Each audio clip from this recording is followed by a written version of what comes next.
kesempatan pelatihannya dihadiri atau diwakili oleh Pak Hardianto. Ya. Selanjutnya salawat bersalam semoga tetap berlimpah kepada junjungan kita baginda Nabi Muhammad Shallallahu Alaihi Wasallam. Yang saya hormati Ibu Kepala Sekolah, yang saya hormati Bapak dan Ibu Guru, serta tenaga pendidikan di SD Negeri Jember 3. Alhamdulillah, pada kesempatan ini kita akan mendengarkan paparan tentang bagaimana diseminasi literasi dan numerasi yang akan nanti disampaikan oleh Bapak Hardianto.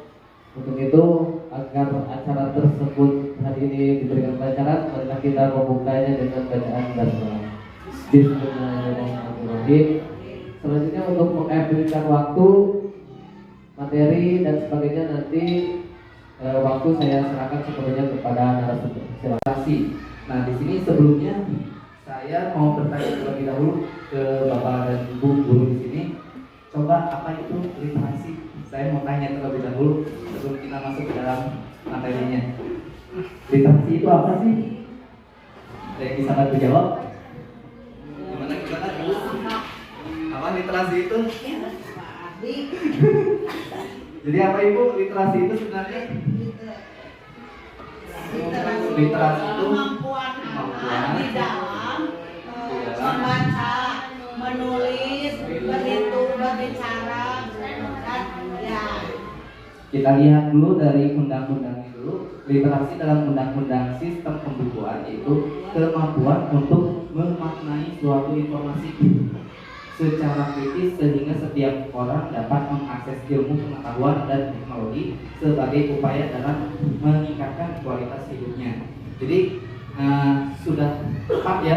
Jadi literasi itu bisa kita jabarkan dalam bentuk memaknai. Jadi tidak hanya membaca, mendengarkan, itu ada banyak. Nah, kalau kita lihat, kita runtut, itu literasi terbagi menjadi 6 jenis. Yang kita tekankan ini dalam ANBK itu ada di nomor 1 dan nomor 2 yang kita tekankan. Jadi selama ini kita salah persepsi ya, numerasi itu adalah bagian dari literasi.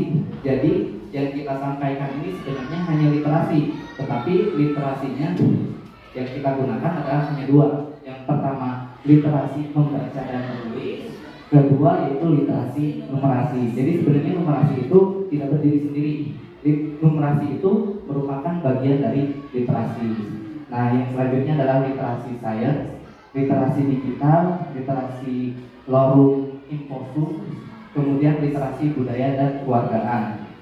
Nah, lanjut ya. Kalau ini lebih ke literasi sosial. Kalau ini lebih ke kewarganegaraan. Lorem imposum. Oke, saya lanjutkan.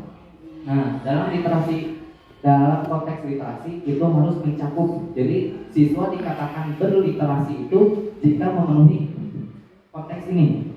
Yang pertama, siswa harus memahami terlebih dahulu konsep dari bacaan. Setelah siswa tersebut memahami, maka siswa tersebut harus memiliki kemampuan dalam membaca. Tidak hanya memahami saja, tapi siswa tersebut mampu dalam membacanya, kemudian menganalisis apa yang dia baca. Dan kembali lagi, siswa tersebut harus memahami apa yang dia bacakan. Jadi putar terus itu nggak selesai-selesai. Itulah konteks dari literasi yang sesungguhnya.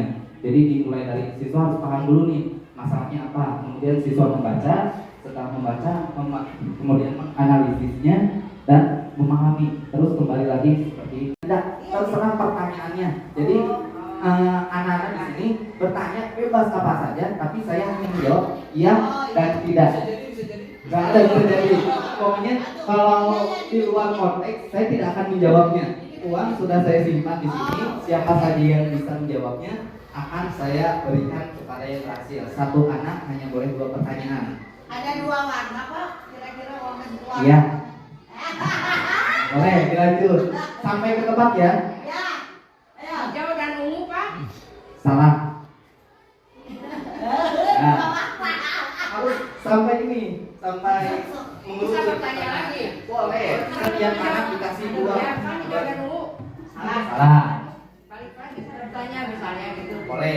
Boleh kan Bu Eli udah nanya, berarti pertanyaan yang dari Bu Eli jangan ditanyain lagi. Jadi nanti pertanyaan-pertanyaan tersebut mengerucut sampai ke nominal uangnya berapa setelah semua anak bertanya. Silakan. Jumlah boleh ditanyakan? Boleh, silakan. Pokoknya saya hanya menjawab iya dan tidak.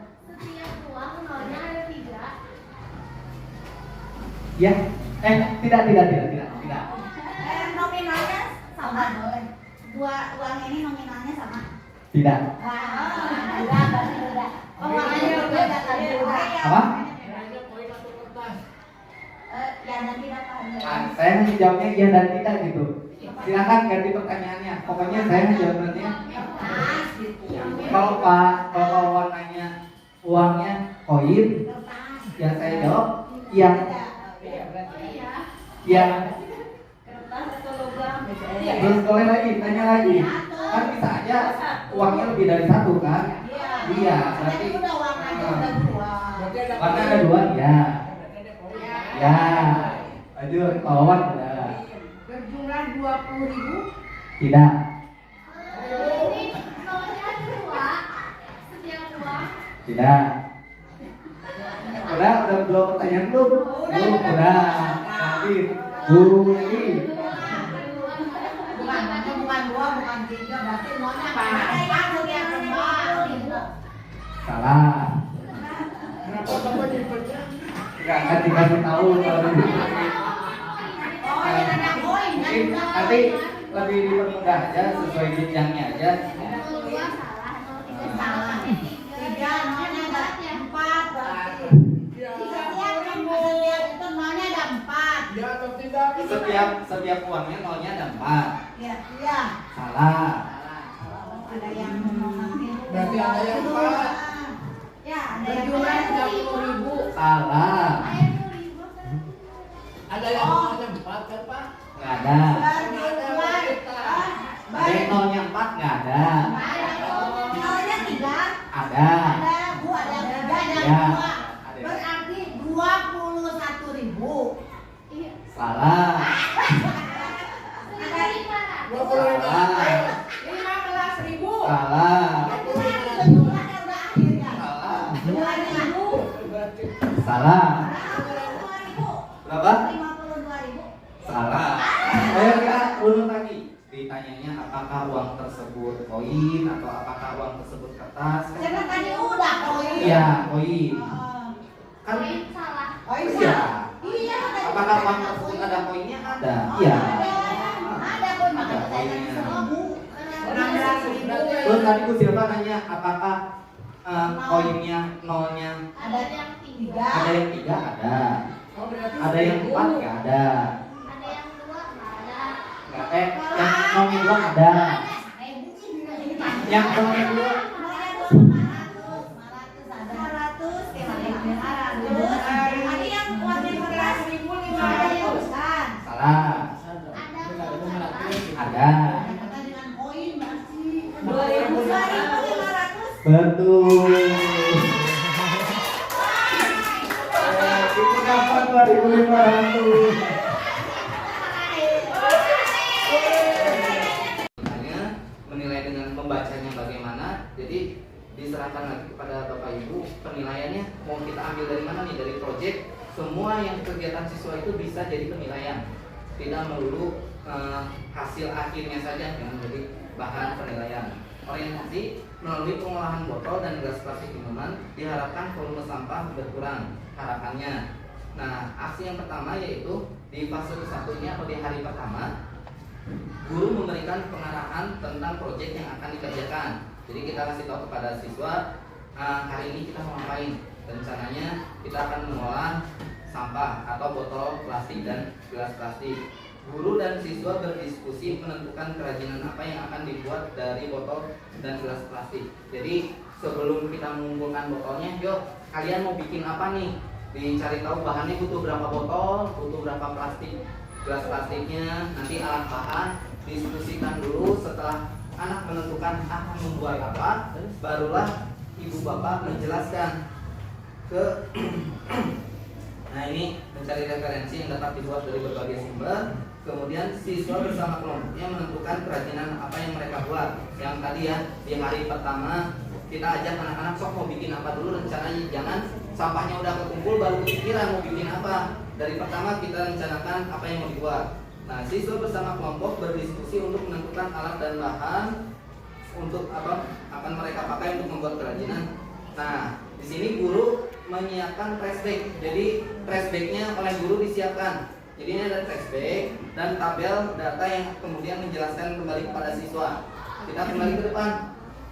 Nah, yang ini diisi tabelnya. Nanti siswa misalkan si A habis minum nih, habis tuh kayak silpa, habis minum, habis aja minumnya.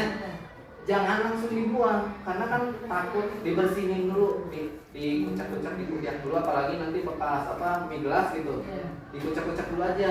Nanti udah dirasa bersih, dimasukkan, dan si anak habis buang gelas plastik, udah berarti si A kasih dari nanti kelihatan mana anak yang rajin buang sampah di situ sama enggak. Nanti di sini ada yang sering buang botol ini si D sukanya buang gelas plastik, nanti dibikin aja di akhir dihitung lah, di sini ada jumlahnya berapa, di sini ada jumlah, terus di kanan juga ada tabel jumlah sampah akhirnya sampai berapa.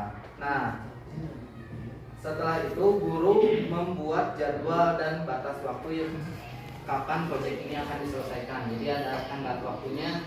Kalau misalkan kelas ini sampahnya susah nih ya, nggak kekumpul-kumpul, ya kita batasi aja, sob dalam waktu 2 minggu ini dapat sedapatnya sampah, kemudian kita mulai mengerjakannya.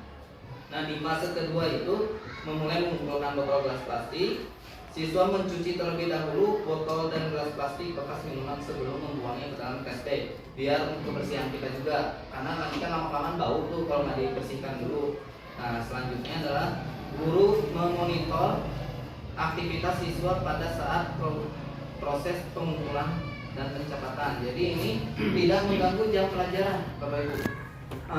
Berjalan aja seperti halnya biasa. Kita belajar seperti biasa. Guru perhatikan aja nih siapa yang mengumpulin botol plastiknya, berapa banyak. Nah, di fase ketiga setelah dirasa cukup, siswa bersama-sama menghitung total perolehan sampah, kemudian dibagi sama rata. Jadi sampah udah dapat di sekarang, kita bagi sama rata. Setiap kelompok dapat botol dan plastik. Dimulailah pengerjaan. Siswa bersama kelompok memulai membuat kerajinannya yang sudah kita rencanakan, bawa alat dan bahannya segala macam, kemudian dibuat. Nah, di fase keempat, siswa bersama kelompok mempresentasikan hasil kerajinan yang telah dibuat di depan kelas seperti biasa. Nanti dari situ Bapak Ibu akan melakukan penilaiannya. Nah, di sini tindak lanjutnya adalah memberikan penilaian secara objektif. Kemudian apabila proyek ini dirasa berhasil mengurangi volume sampah dan botol gelas plastik bekas minuman, maka proyek ini akan diinvestasikan pada kelas lain secara berkesinambungan, atau bisa saja sampahnya tidak hanya botol dan gelas, bisa kita coba ke